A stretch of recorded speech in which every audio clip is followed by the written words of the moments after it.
yet another episode of In the Green Room Podcast. I'm your girl, Brittany Shanae, your favorite podcaster. And if I'm not your favorite podcaster, I will be by the end of this episode. Y'all know the drill. Y'all see that I'm not here by myself. I got my guy, Ricky Havok, in the building. Tattoo artist extraordinaire, the artiste behind my girl, Maxine. Okay? 10 years old, still looking like new. As well. How you doing, Ricky? I'm doing good. How you doing? I'm good. Thank you so much for being here. I appreciate it so much. Thanks for having me. Oh my God. I can't wait to get into this conversation. I can't wait. But y'all know how we start every episode. We got our affirmation station. So we got 2 decks of affirmation cards. I am going to shuffle them. You pull one. All right. You know, 9 times out of 10, it's going to be exactly what you need when you need it. And if you don't know that you need it, maybe tomorrow or the day after that, you're going to find that you needed it. Hey, look, divination is a thing. Listen. All right. Straight to the middle. All right. And you read it out loud for the people. I remember the incredible power I possess within me to achieve anything I desire. Simple. Straight. That's yours for the entire episode. Because I'm sure when we start talking, it's going to come back up. A lot of times we forget, though. Yeah. We forget. Yeah. Yeah. Okay. Number 2. Let's see. I am passionate. I put my entire heart into the people and things I believe in. My passion is a powerful force. It is an eternal fuel. I recognize the strength of my passion, and therefore I am careful where I choose to focus it. I am passionate. Yeah. Those are it. Like, I mean, I think just from what I observe, you seem like you are a very passionate person. I mean, I have to be. Yeah. You know? Yeah. Yeah. But yeah, definitely passionate. All right. So we got our 2 affirmations to start us off. So these are affirmations for the week. So if you are feeling like you in your feelings and you need a little bit of motivation, revert back to these. I remember the incredible power I possess within me to achieve anything I desire, and I am passionate. These are affirmations of the week from our affirmation station. We got Ricky Havok over here with us. It is about to go down. Stay tuned, y'all. Welcome to another episode of In the Green Room Podcast. Let's go.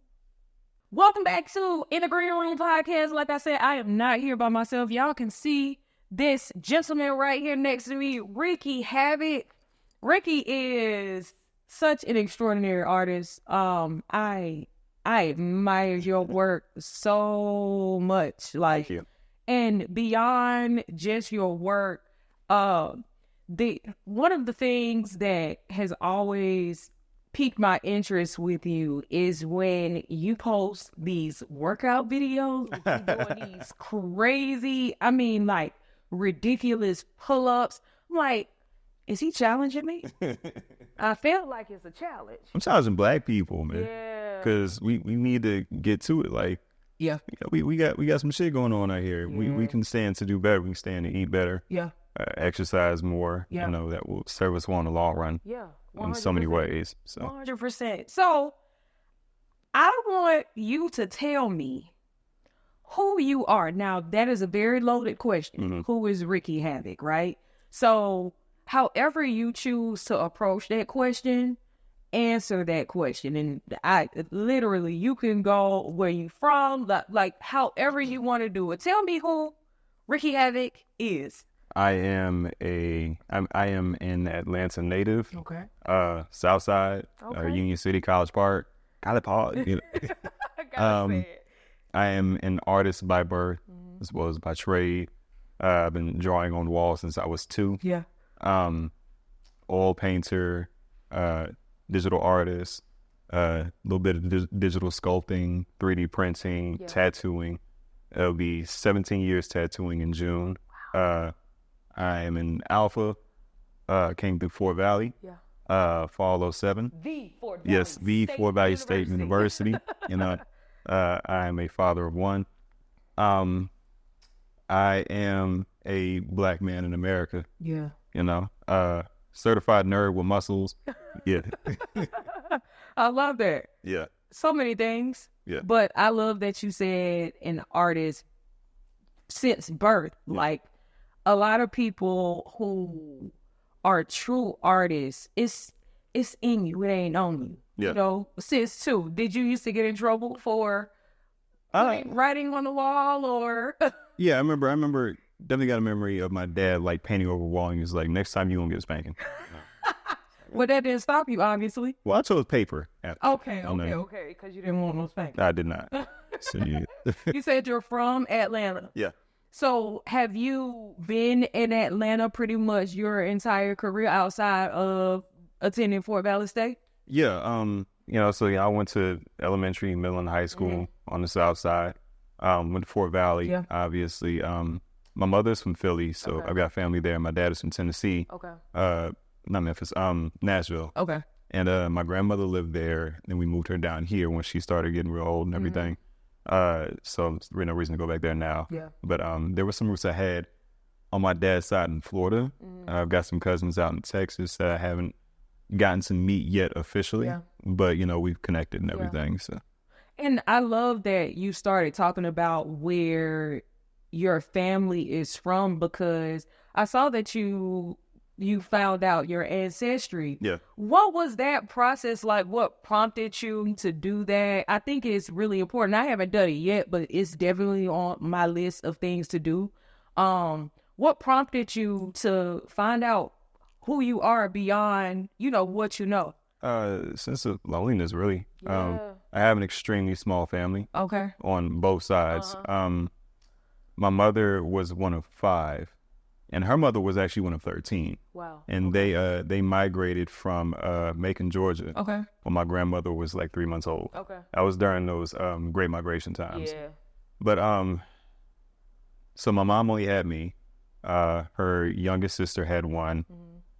Her sister above her had 1. Okay. Her oldest sister had 4. And my oldest uncle, he didn't have any. Okay. So I don't have that many cousins on that side. On my dad's side, my son is an only child. I'm an only child. Oh. My dad is an only child. Oh, wow. My grandmother's an only child. So my son is the last one. Yeah. I need to procreate. Yeah. I need to procreate. No, that's real. Yeah. Because you want your legacy. It's not just legacy. I would like to have, full-fledged family. Yeah, of course. I have a dream of the quintessential black white picket fence thing. I think that's probably where Disney got me, because Disney got us all. Disney got us all. Of course. I have To Infinity and Beyond right here. I have Just Keep Swimming right here. I'm a Disney girl. Yeah. Yeah, I'm not a Disney fan because they be selling dreams, but they get us like, I think it's important for us to have black families, and we've kind of gotten away from that in a lot of ways. And now it's kind of in this space where, like, we're kind of in this space. Shut up, Siri. Right. We're kind of in this space of like, I can do it by myself. It's like, you can drive a car and by your feet too. That don't make it a good idea. So Flintstones. Yeah. We don't want to be there. Yeah, no, we. Now, I want to pivot real quick because before we started filming, y'all, Ricky and my guy Javon had a whole conversation about Pokemon and all of these things, right? So you say that you are a nerd with muscles.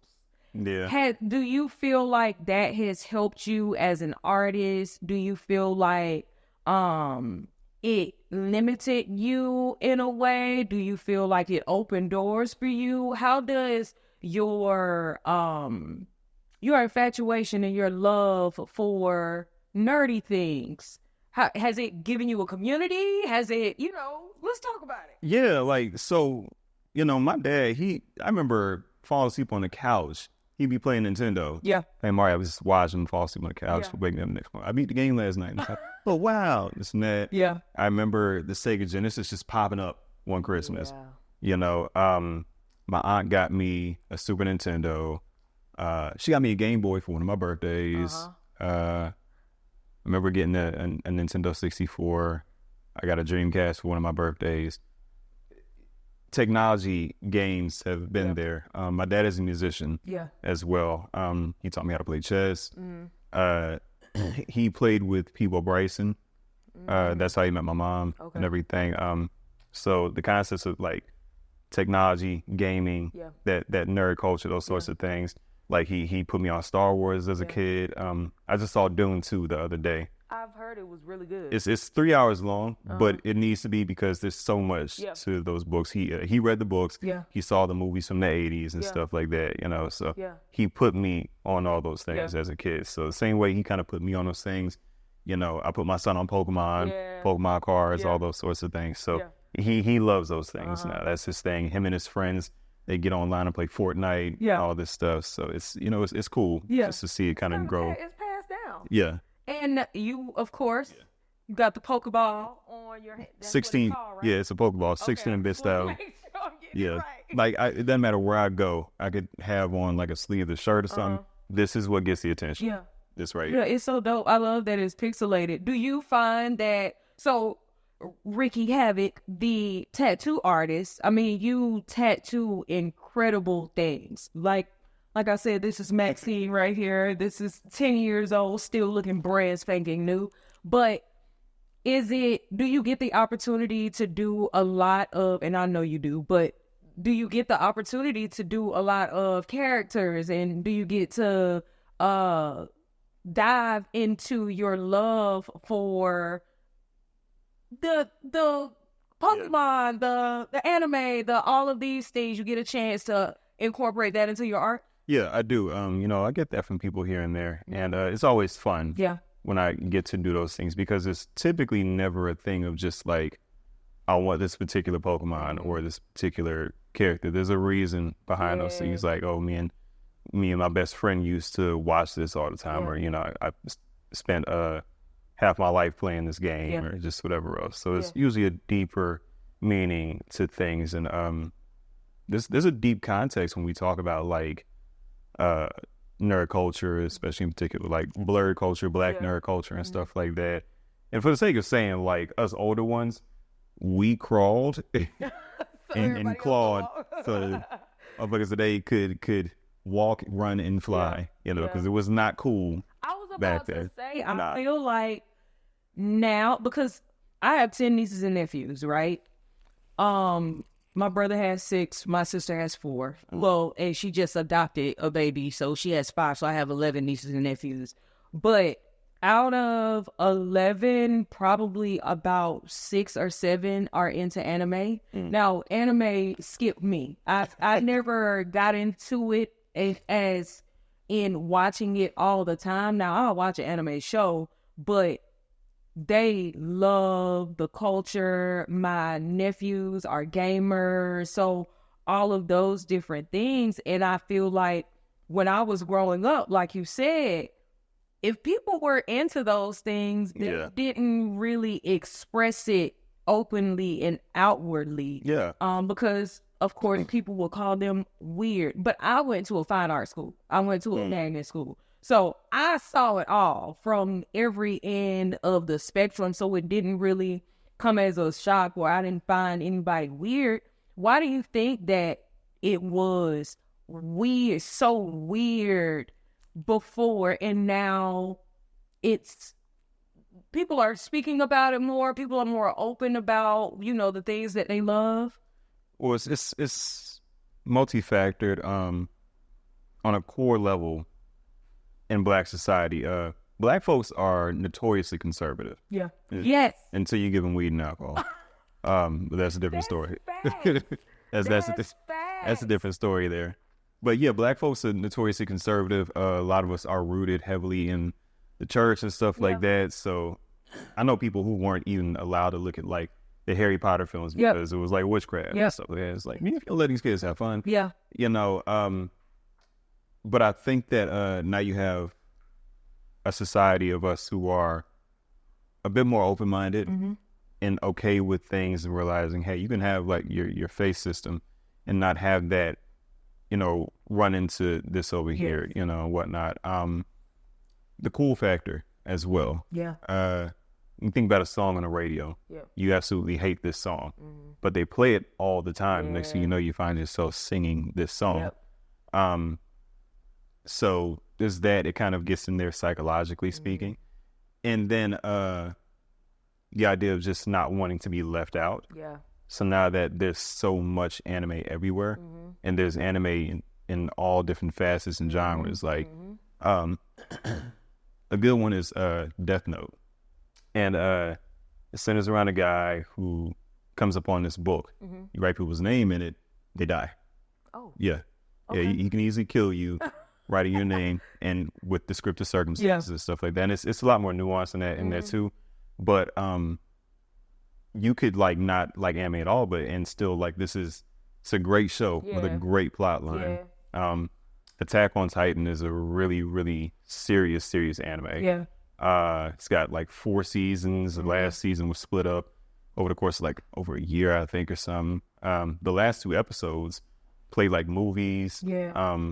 Really good soundtrack, really good everything. Yeah. Really. And it's got one of the best storylines and character development systems I've seen. Yeah. You know, live action and otherwise. You know, so it's really well done. So it's more than, because I feel like the people that don't know, they think that it's just a cartoon. This ain't Simpsons. Yeah. You know, this ain't Ren and Stimpy. Yeah. You know, these characters have layers to them. Yeah. You know, and it might seem childish to some, but that's just to the uninitiated, I would say. Yeah. You know? Yeah. I love that. I just love that people are getting into a space where they are more free about what they love. Yeah. Like and I find also the people that quote unquote think that it's weird are the people that don't have the freedom to 100% be themselves. Yeah, a lot of times people with small minds, they're rejected. People who are not at least secure enough in themselves to be a little more expansive. They're going to say things like that. I can think of one girl actually who went to Fort Valley with us. She's always cool and everything else. And one day realized she's posting like all this cosplay stuff on her Facebook page and stuff. I'm like, so when did you get into this stuff? And this is in a message years back. And she said, I've always been into it, but, you know, I kept it under wraps for a while and this and that kind of thing because, you know, she didn't want to be, I guess, ostracized or whatever have you. But, you know, now she don't care, which is a good thing. Yeah. You know? It takes a while to, you know, be free. And I just love when people find that freedom. Because, I mean, express yourself however you want to express yourself. Yeah, and it's not going anywhere. I know. I see. And then one thing that, because I'm on Twitter. Twitter is a terrible place. But for a lot of reasons. Twitter is a terrible place. But Meg the Stallion, as she is, I can't even say that she's at the height of her career because I see her going further and further. But in these past few weeks, she's been in Japan and she's an anime girl and she is over there being celebrated and celebrating the anime culture. And I feel like she's making it okay for a lot of Black girls who are my niece. My niece is she's my mini-me. When I tell you, we look exactly alike, like we're into a lot of the same things, but she is heavy into anime and a lot of other creative outlets. And for somebody like her, who is the youngest of 4, but she has 3 older brothers. Her older brothers aren't into anime. Her older brothers aren't super artistic. They don't do any. So for the longest time, she felt like she didn't have a place to express herself in that way because she didn't want to be called weird. Yeah. But now she's up here at Clayton State. She does her makeup. And I get so excited to see how happy she is when she is being actively expressive.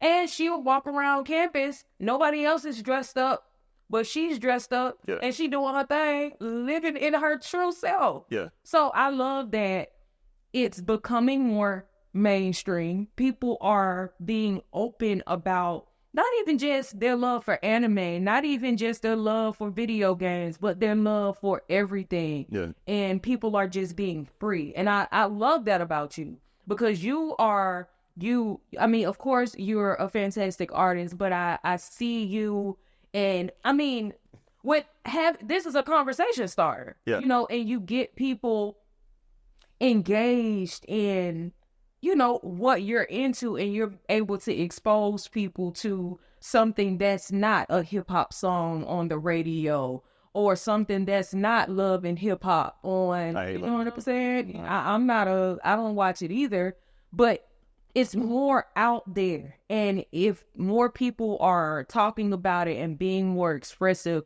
people will feel more they'll feel like they can be free. It's super expansive, because most anime comes from a manga, which is basically Japanese comic book.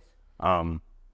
And that can go into a lot of different directions as well, because now, okay, you like this manga or you like this anime, well, those creators are going to be a Dragon Con this year, which is going to take over the city, or maybe it's AWA, you know, Anime Weekend Atlanta, or MomoCon, you know. Yeah, those three things come to the city every year, super huge attractions.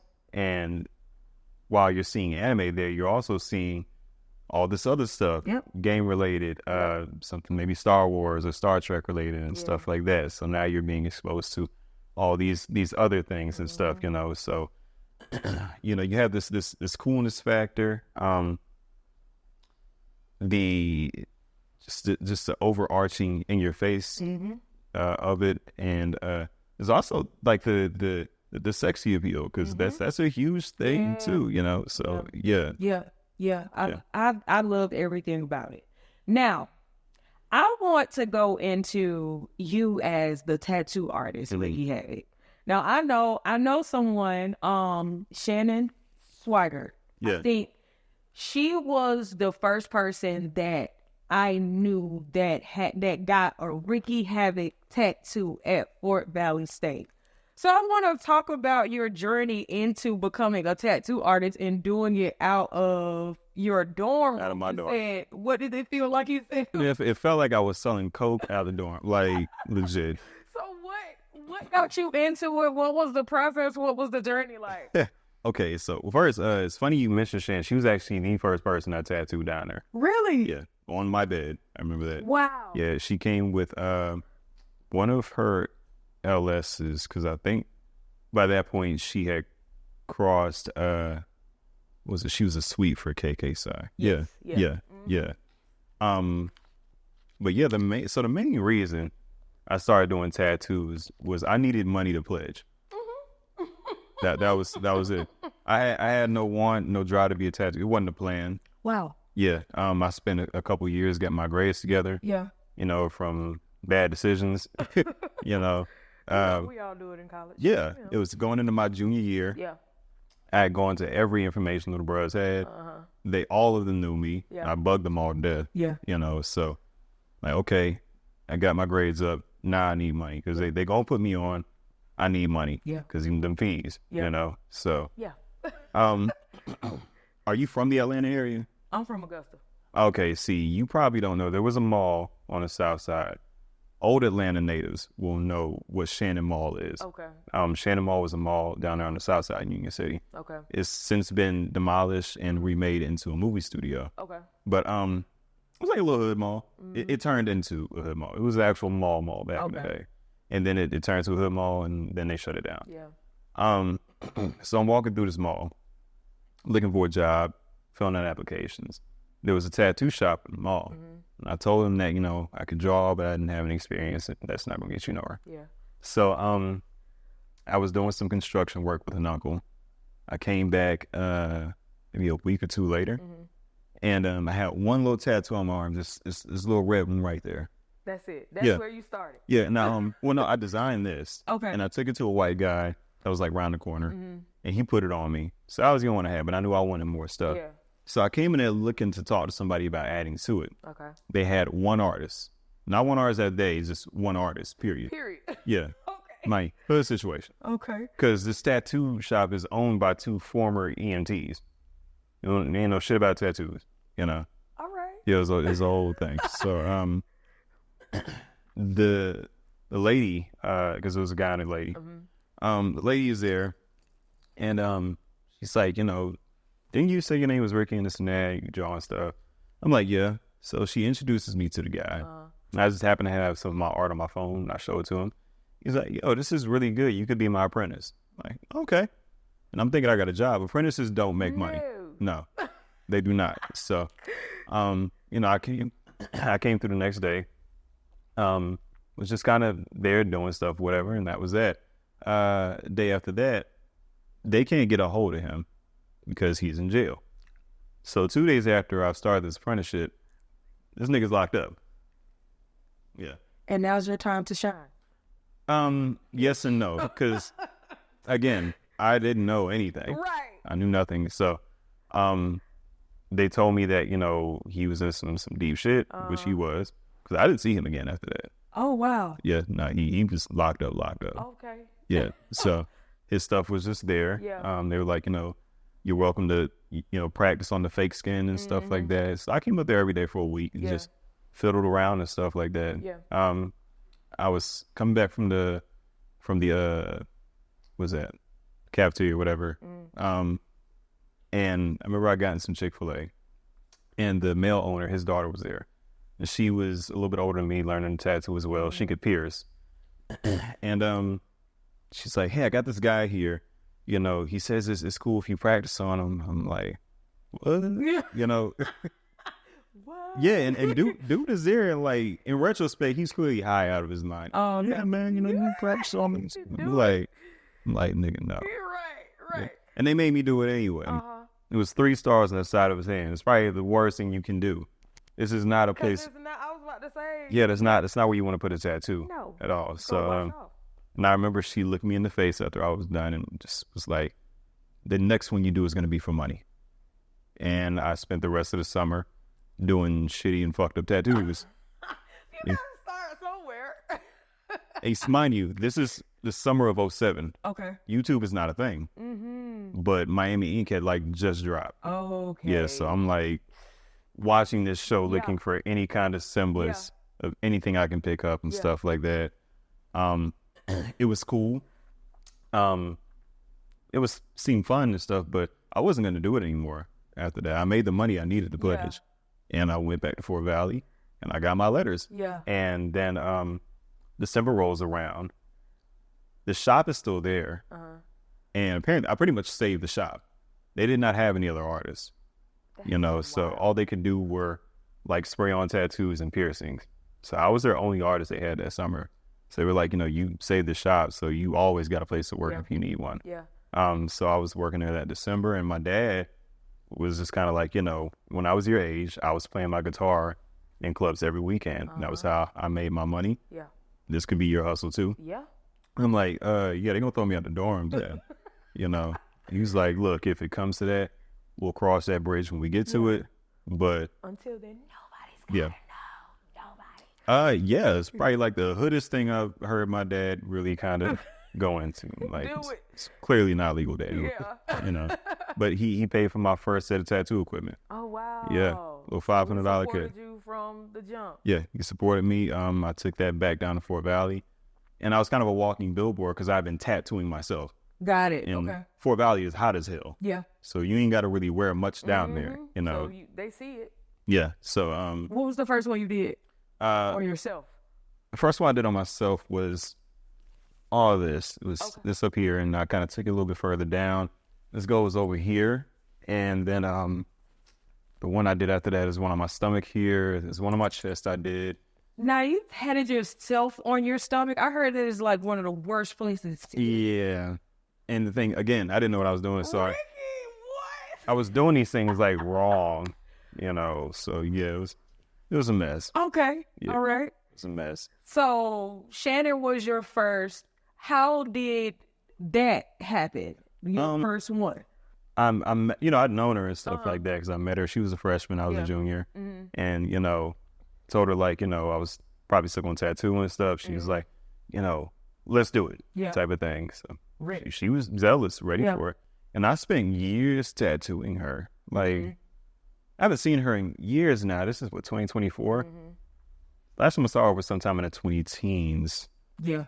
But, yeah, I must have tattooed her at least 10, 12 times. Wow. Yeah. It's So like, do you find that you have a lot of repeat clients or you get a lot of newer ones? Or it's a little of both. You can end up with repeats, people who really walk with you, and as their money grows and your money grows, keeps up. Some people phase out, because maybe they get priced out or something because, you're growing me. That as an artist, it's like, you get better, your stock gonna raise. Yep.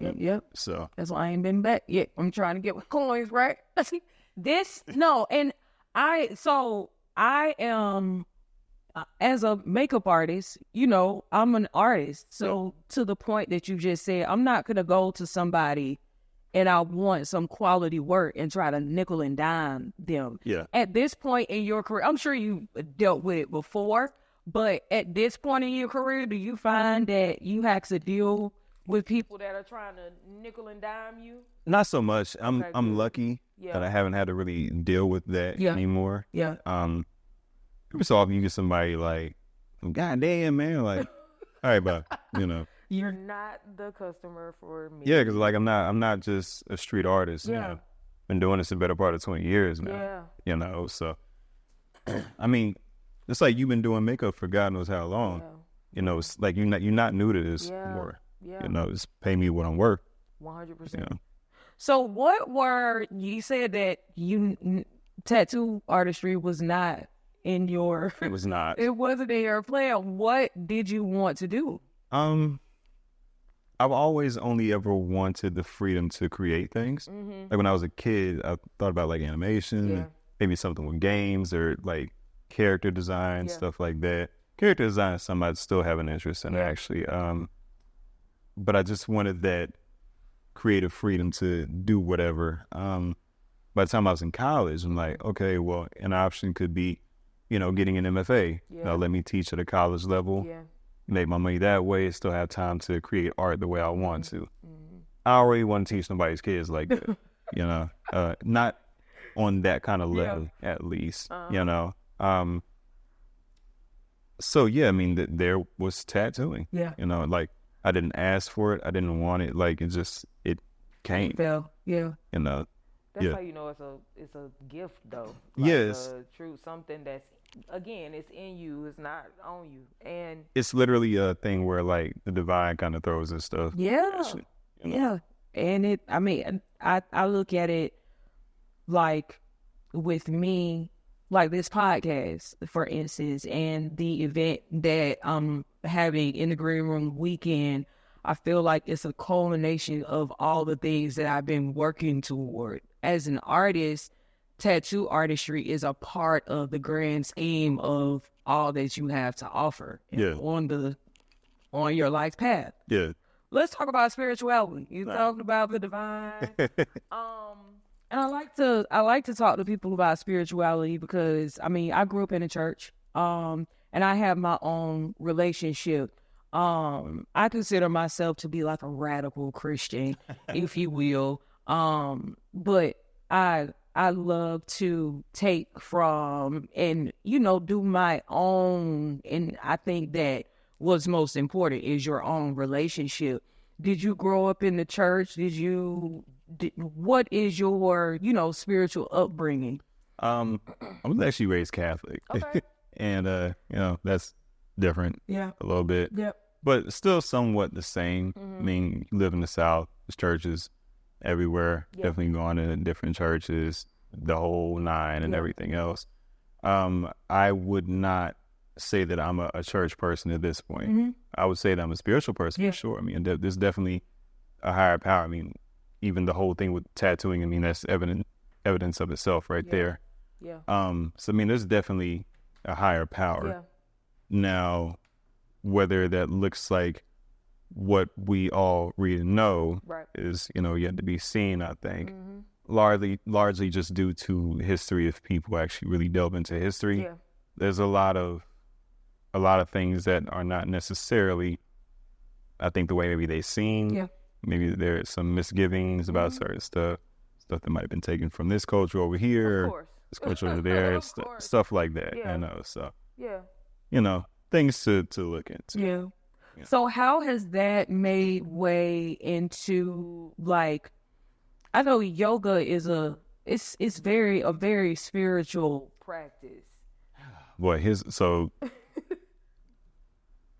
people who are more on the conservative end will look at yoga and be like, "Oh, you worshiping spirits?" And it's like, this ain't that. Like, chill out. Like, man, come on, chill out, yo. Like, really, because yoga is as personal to a person as they are that person. Correct. In a general sense. Correct. So like, you just because you're doing yoga doesn't mean that all of a sudden now, like, you're into like the Buddha and the Krishna, or that, like, you're all of a sudden maybe part of Islam or something like that. No, it just means that, like, you trying to breathe, motherfucker. Like, 100%.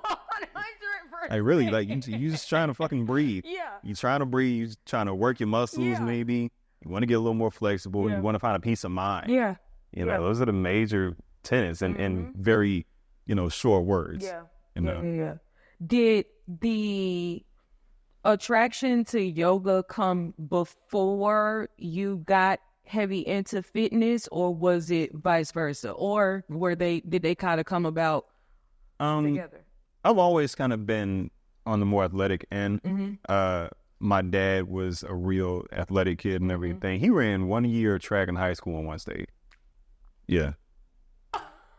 He ran track his senior year in high school in one state in the 400. Oh, okay. Country boy from Tennessee. Yeah. Just out here.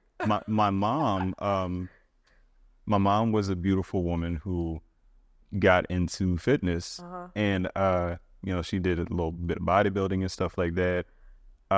Funny story, and I thought she was lying about this because she'd be lying.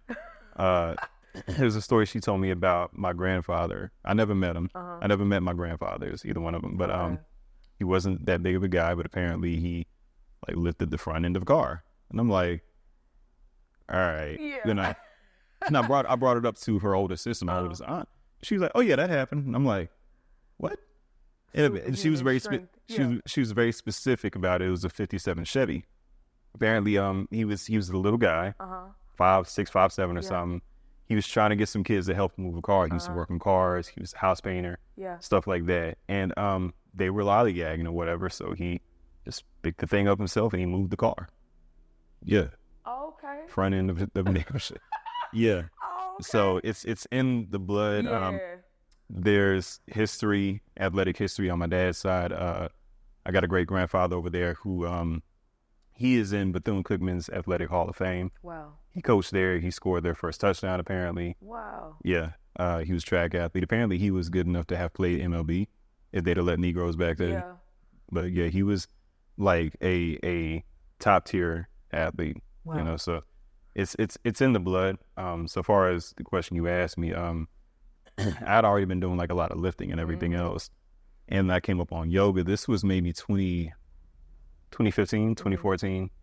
And, you see all these women online doing yoga and stuff. And it's like, all right, this look nice. Like, I'm pretty sure I could do this. Yeah. I got like 15 minutes in and I was done. Humbled. Yeah. It's like, yo, I'm sweating bullets here. Like, what the fuck is this? Moving in ways you ain't never moved before. Yeah. It's a totally different type of strength. Yeah. Totally different type of like mobility and everything else. So I'm like, I should probably do this more, and I did, and it changes the way, at least for me, it changes the way you think. Yeah. It changes the way you view some things. It changes the way you move, because it's going to work stabilize the muscles that are going to help you when you're doing things like lifting the iron. Yeah. It's going to strengthen you in ways that the weights just kind of can't. Yeah. It's going to give you flexibility that is going to help your joints and stuff like that. So it's really important to do, I would say. Yeah. Do you have any advice for people that are getting into yoga? Do it daily. And don't do it for the look of it. Do it for the feel of it. It's the same thing with exercise. Yeah. We live in a society where everybody wants to look nice. Like, it's getting warm. Everybody's like, summer around the corner. Like, nah, you don't train for summer in the spring. You train for, well, first of all, you should be training year round. Yeah. But if you're going to do this shit, like, do that in the winter. Yeah. You know, this is a lifestyle. This is not a foot in and foot out sort of thing. And for a lot of people, it's the consistency, or rather maybe the inconsistency of it. You have to maintain that consistency. It doesn't matter how often you work out for a month if you're going to take another month off. You know, this should be a life thing for you. Like, yoga is great, but yoga is, I don't want to say useless physically speaking, but it's not going to be that useful to you physically if you're doing it once a week. You need to do this day in and day out. And you can, you know, even if it's for 5, 10, 15 minutes at a time, you know, get what you can get out of it for you. Find the mindfulness in that, and take that into your workspace, or, you know, your school, or whatever it is you're doing. Can we talk about mindfulness? Yeah. Can you, I know some people have no idea what mindfulness is. Can you talk about what the concept of mindfulness is? In relation to, Trying to think like how I would like try to yeah, in your words, because I mean, I think I want to elaborate on that, because we, not just in yoga or in fitness or anything, we do so many things mindlessly. Yeah. Because it's programming, you know, and we don't take the time to really hone in or focus and pay attention to the things that are happening in that moment. And I found that once you start practicing more mindfulness, you become more present in the moment. You're able to appreciate the things that are happening for you, not necessarily to you. Yeah. And I feel like in these past couple years, I was in a pretty lengthy relationship, and going into that relationship and being in that relationship with this person we were officially together for 5-6 years, but we dealt for like 10, 11 years. There was a lot of mindless activity because I was just going through the motions. You know what I'm saying? And when I got to a place where I was by myself, I was doing things for me, I was able to focus my attention literally on those things that I needed to. And I wasn't just walking aimlessly through life. Well, I think that, see, that's really interesting there, because, let's see, you're what, how? I was about to say 20. What? 20? Oh, Yeah, we wish.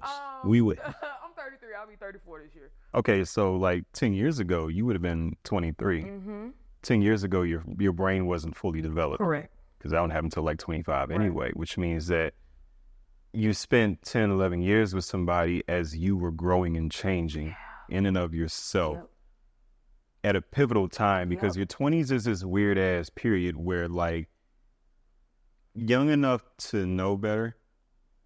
Well, no, what is it? Old enough to know better, young enough not to care. Yeah. And, exactly that. You know, it's also this period where it's like you're legal, but you're still stupid. Because you don't know shit until you're like 30. Like, please tell these 20-year-olds, because they think they're supposed to have it together. together. Y'all know shit. No. You don't. You think you do, because we all thought we do. Yes. You don't know shit. I promise. You know, and so as it relates to things like the mindfulness and the relationship they're in, you got to think in terms of the society we live in, and, you know, what they're pushing on us, and like, you should have this, and that by the time you're 28. And if you don't, you're a fucking failure. Right. Or something like that, which is just, that's not the case, because you're going to get in your 30s and realize, I didn't know shit in my 20s. You won't start making good decisions until probably your mid-30s. And you're going to spend at least some of your 30s fixing the fuck-ups from your 20s. Yes. So. Yes. Yeah, there's that. But I mean, so the way you've grown and changed over the course of 10, 11 years, at that time period especially, you and your partner would have had to have an extreme focus to make sure that as you grow, you're not doing this, but that you're doing this. Because you're officially a young adult in your 30s. for a lot of us, we're sitting here in our 30s now trying to figure out, like, is this what I want to do for the rest of my life? Yep. Am I the same person I once was? Yeah. Is my partner the same person they once were? Is this fitting me? Is this Yeah. suiting me? Yep. You know, and then you go into the major nuances and niches of it, like, you know, am I working in service to this person? Is this person working in service to me? What am I becoming? Yeah. What do I want? What do I want for me individually? What do I want for us? Is there an us? The little things like that. So those things little are, yet big. yes. Very big. I mean, what they say, big things to small beginnings. Yes. You know, Yeah. so again, mindfulness is not lose that right there. Mindfulness, when I think of mindfulness, I think of things like the inner stability, accountability, thinking in terms of, what am I doing right? What did I do wrong? How can I do this better? Am I calm right now? Am I allowing the stress and anxiety of things to get the better of me? Yeah. You know, am I building? Am I doing what needs to be done for me and mine? Yeah. You know, how am I treating others? Yes. You know, how are they treating me? Yep. Things like that. Yeah. But keeping that calm, removing things that don't serve you, Yep. bringing in the things that do serve you, and I mean, hell, using the law of attraction to help kind of mitigate a lot of those things too. Yeah. You know, so yeah. I think that people don't realize that they have as much power as they do to control their circumstances. Yeah. All we got to do is make a choice. Well, I think that's the hard part for a lot of people, because then making a choice means that because you made this choice over here, this cuts off these potential choices over here, and then it's like, did I make the right choice in doing this? Well, what if I do this and do that? Okay, if you get stuck in analysis paralysis, you're not going to actually be doing anything. Yep. You're just wasting your time and spinning your wheels. Yep. You know, so you have to make some kind of a choice, stand in that choice, and then, if need be, maybe pivot from that or build off of that. Yeah. You know, but you got to do something. I'm just so grateful to be in a space where I'm paying attention to these things. I'm consciously taking note, being mindful of the decisions that I'm making, of how I'm treating people. Yeah. It's so easy to just stay stagnant and remain in this. It's so easy. Yeah. It's hard to do the work, but the work brings so much beauty, and it brings such a fulfilled life. Yeah, it's you know why it's hard to do the work? Wow. Because we're not really taught to embrace the fucked upness that is us. Yep. Quite frankly. Yep. Because we all fucked up It's somewhere. under the rug. Just sweep it. Yeah, and it's easier just to say, all right, yeah, I know this about me, I see it, but I'm not willing to deal with this right now. Yeah. So it's easier for me to kind of push this way or that way instead, or like, let me go focus on having fun, or getting, you know, super lit today, is just whatever else, as opposed to focusing in on the thing that is inhibiting me from being a better version of myself than I was last week. Yeah. Because even like, what is that thing? If you're 1% better every day, you're like however much better by the end of the year and stuff like that. Like, you should want to be better. And I think the perfectionist in me, which is not a good thing, mind you, you know, I'm trying to work on that. What's your sign? Virgo. Well, when you just said perfectionist, I already knew. Virgo sun, Sag moon, Sag rising. Oh, wow. Yeah. Okay. Yeah, it's a lot. Oh, wow. You're a perfectionist, and then you don't tell people when you're going through shit. Yeah, I mean, I tend to keep it to yourself.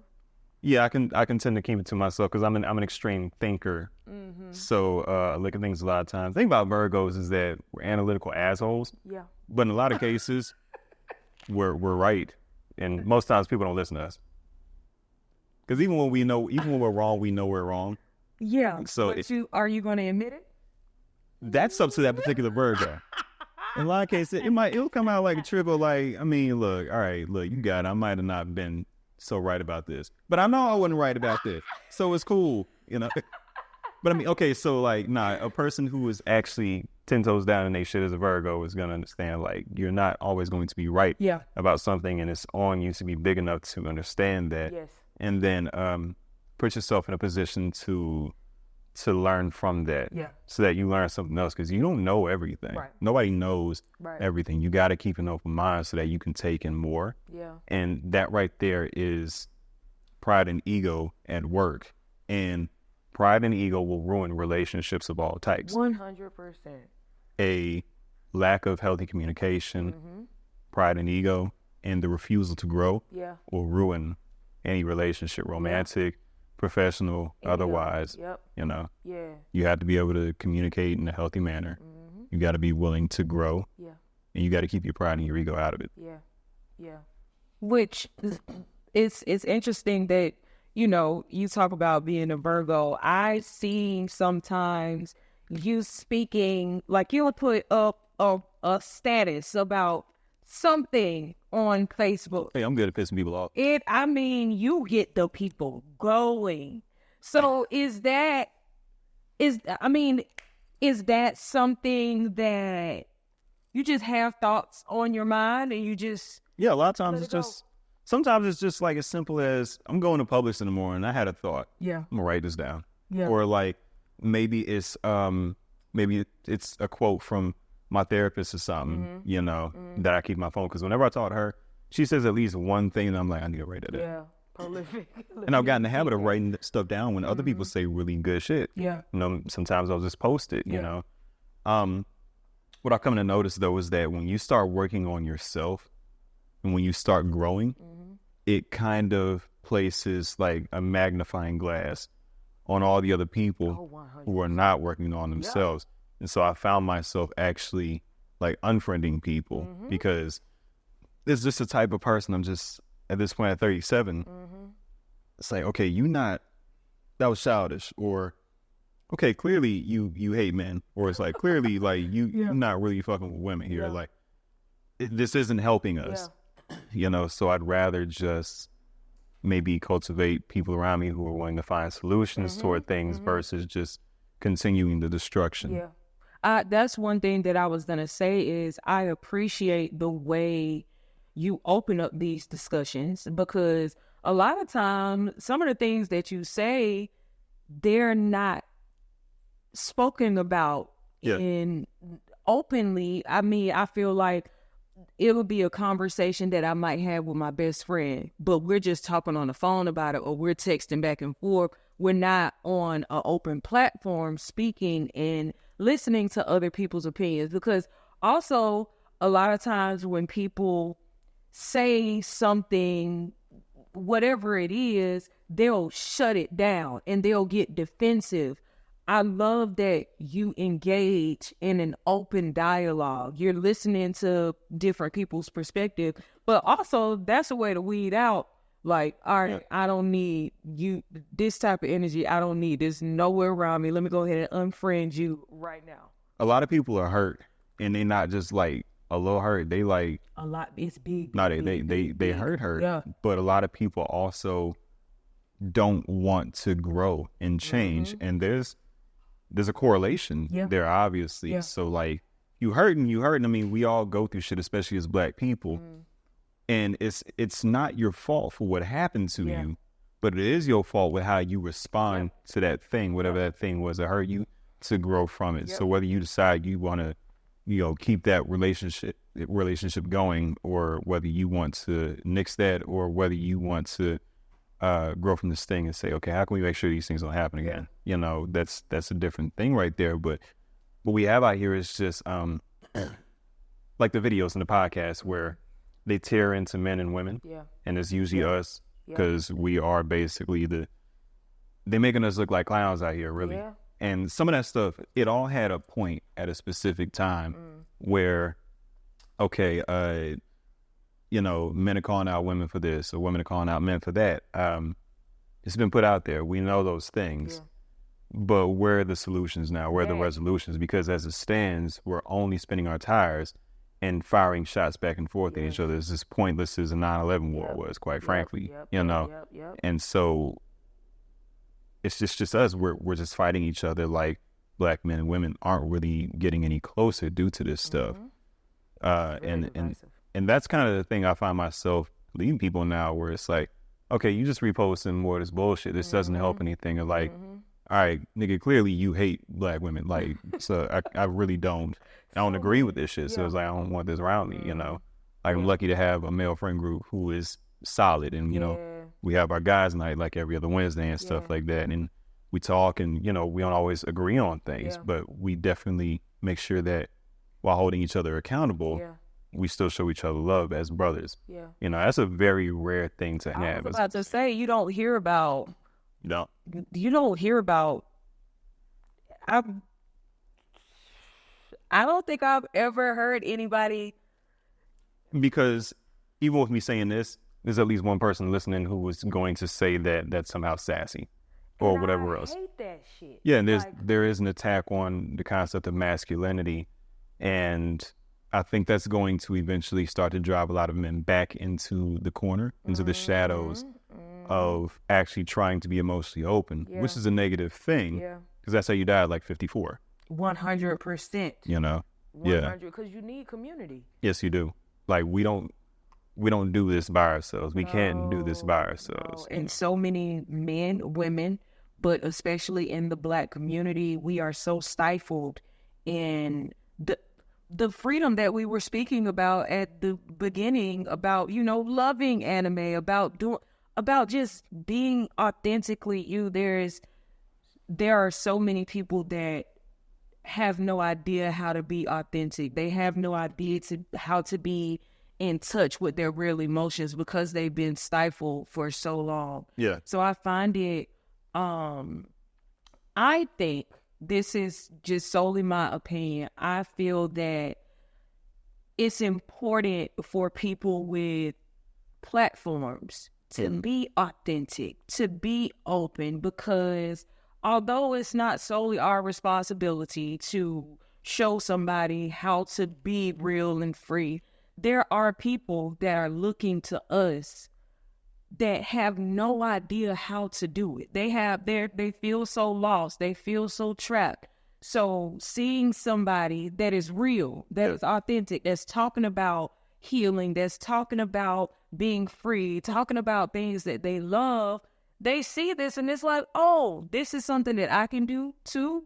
And although this platform in the green room is starting small, I feel like the in the green room community, the people that are watching, there is going to be somebody that they find a resolve in you, hearing you speak about meeting with your guy friends every other Wednesday and engaging in debate and having conversations that are necessary. Yeah. Like, what people not talking about? And people hear about podcasts and they automatically think about a guy and a girl on the podcast talking about how men ain't shit and women ain't shit. Yeah, and I mean, there's a validity to that, though. And like, because a lot of men ain't shit and a lot of women ain't shit. True. But we know those things now. Yes. So what are we doing to fix the ain't shitness? Yes. Like, how do we go off and say, okay, so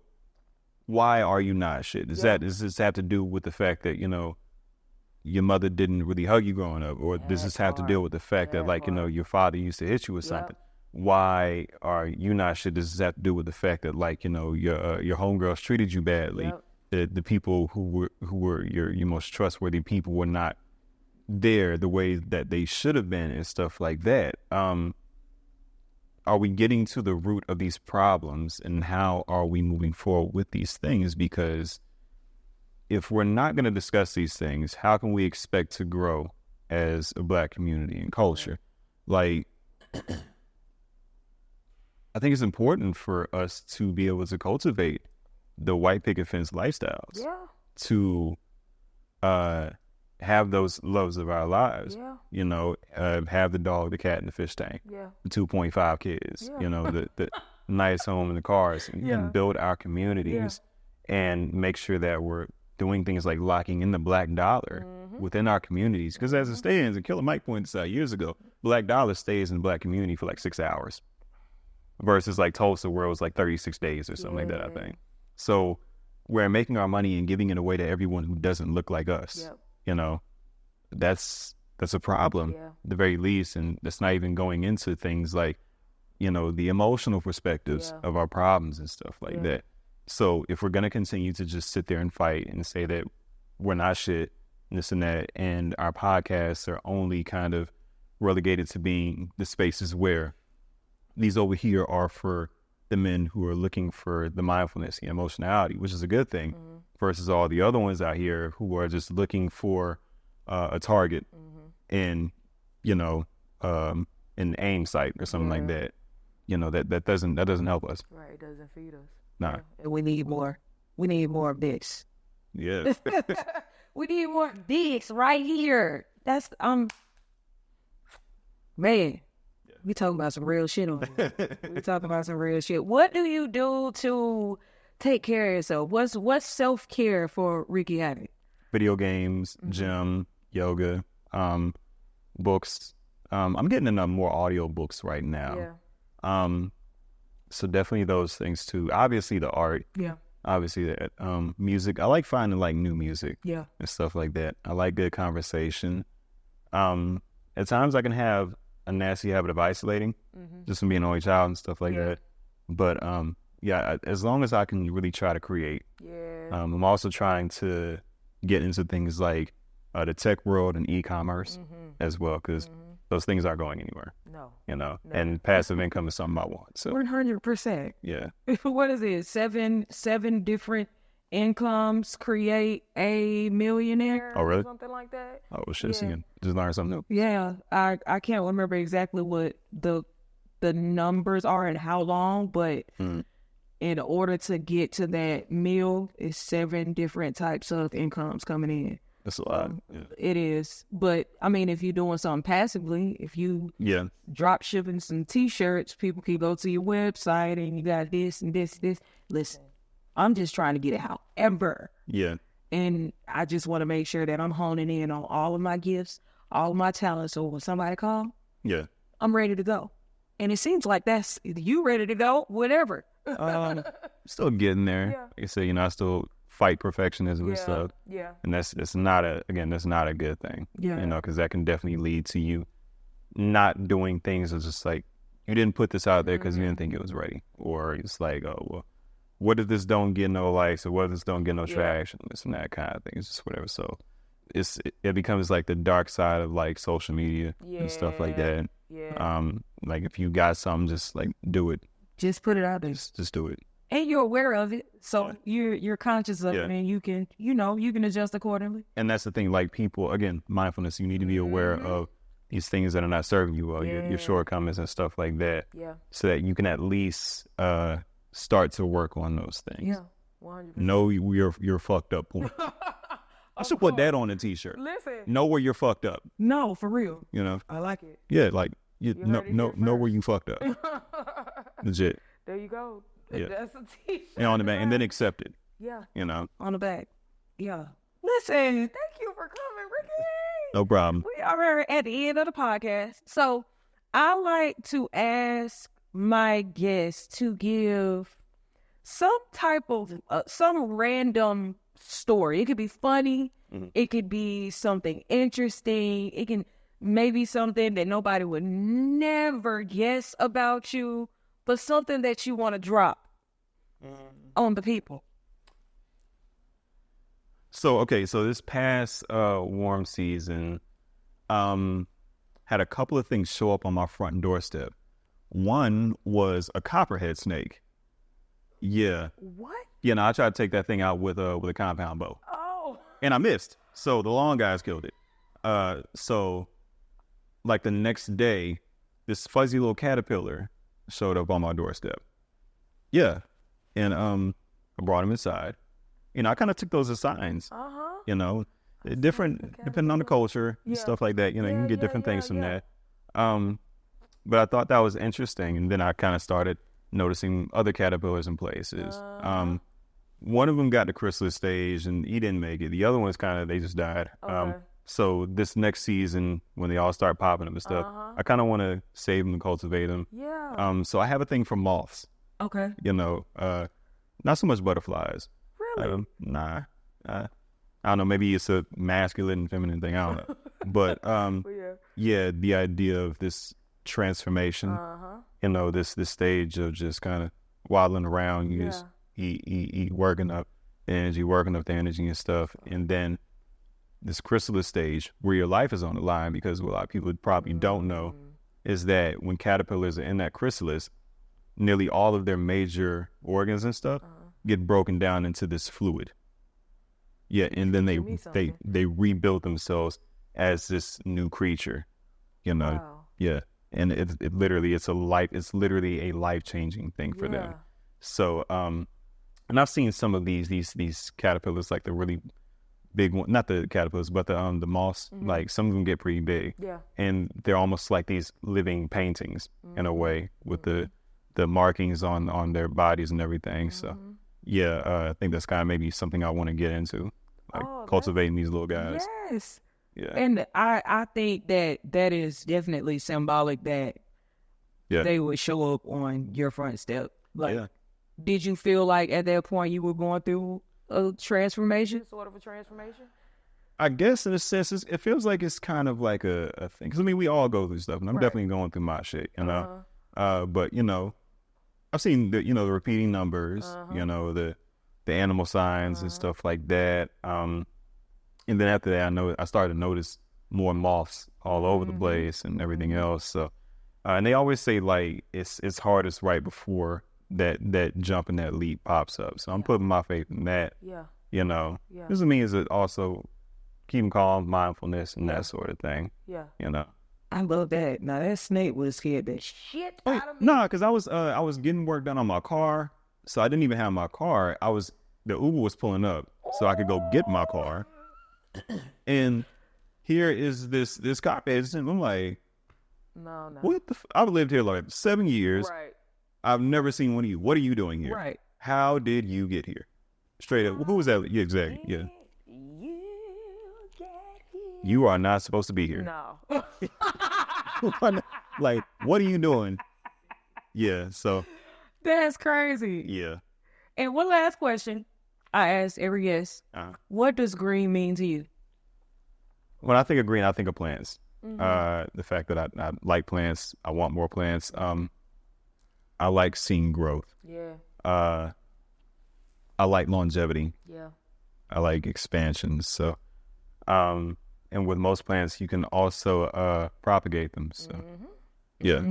I got a few that I'm propagating right now. Some snake plants. Oh yeah. And it just started coming through the bottom, so I'm excited. And see, plants can help you. They can harm you, depending. You know, like some plants are dangerous even to the touch. Yeah. You know. Yeah.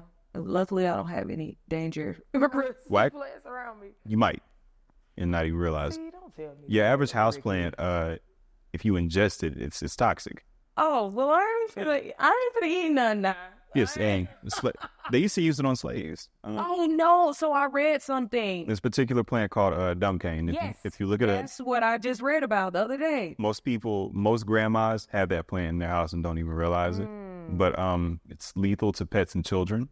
And to a slave, it can like swell your tongue and cause you to be able like not to speak and whatnot. So yeah, they would use it on us as a punishment of sorts and stuff like that. But yeah. I feel like you are a wealth of knowledge, and we could go on and on and on. And read on random and shit. But I love that about you. I appreciate you so much for coming, sitting on the green couch in the green room. Thank you for having me. I appreciate you so much. So that camera right there, I want you to tell people where they can find you, how they can book you, get you a session in, okay, and understand that your coin got to be in the right place in order to book like that. But yeah, let the people know where they can find you, book you, all that good stuff. So my name is Ricky Havok, RICKY_HAVOK. That's my IG name. My booking link is in my bio there. It's pretty straightforward. You fill that out, you're good to go. I think My TikTok is Havok Arts, HAVOK_arts. But yeah, primarily my IG. So, boom, let's make that happen. Can I ask you one more question? Yes. Before we wrap up, where did Ricky Havok come from? Havok is my line name. Wow. Yeah. Okay, so that's what you was doing when you was on Ricky Havok. Yeah. We didn't even get a chance to get into all of that. But Yeah. okay, but what I tell people all the time, Ricky Havok with the K. Yeah. All right, okay. And it's a weird story about that. I remember the day that I got that name. And I remember specifically, it was the weirdest thing ever. And I'm the weird one out the chapter.